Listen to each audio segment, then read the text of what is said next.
દર્શક મિત્રો, હું શીતલ મહેતા ન્યૂઝ ઓફ કચ્છમાં આપનું સ્વાગત છે। જોઈએ આજના સમાચાર। જ્ઞાનપ્રકાશ સ્વામીના નિવેદનને લઈને જલારામ બાપાના ભક્તોમાં ભારે રોષ। 24 કલાકમાં રૂબરૂ દંડવત માફી માંગવાનું અલ્ટિમેટમ। સ્વામિનારાયણના એક સ્વામી દ્વારા જલારામ બાપા વિશે વિવાદાસ્પદ ટિપ્પણી કરી હતી।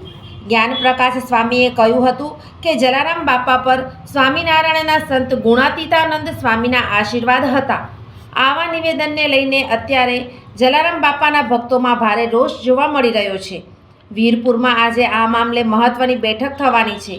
એટલું જ નહીં પરંતુ વીરપુર બંધનું પણ એલાન આપવામાં આવ્યું છે। વીરપુર ગ્રામ પંચાયતમાં મહત્વની બેઠક થવાની છે। સ્વામીની વિવાદાસ્પદ ટિપ્પણી મુદ્દે જલારામ બાપાના ભક્તોમાં ભારે રોષ જોવા મળી રહ્યો છે। મહત્વની વાત એ છે કે કાયદાકીય લડત માટે પણ જલારામ બાપાના ભક્તોમાં વિચારણા ચાલી રહી છે।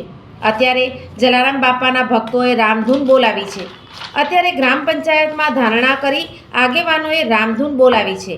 ભક્તોએ કહ્યું કે આ સ્વામીને માફી આપવી જ ન જોઈએ, તે માફીને લાયક છે જ નહીં।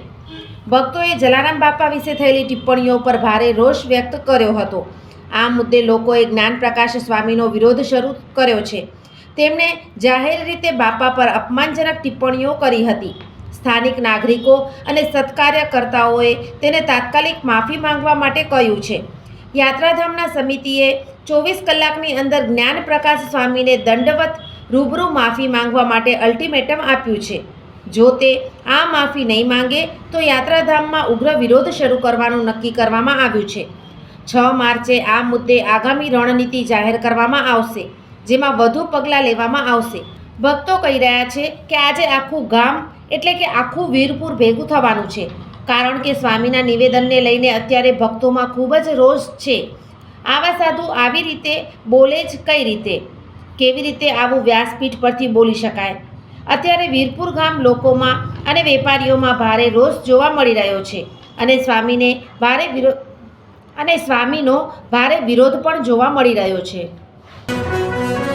સોફ Kutch power by Opal electronics, LG best shop, Vijaynagar road Bhuj, Rambag road Adipur.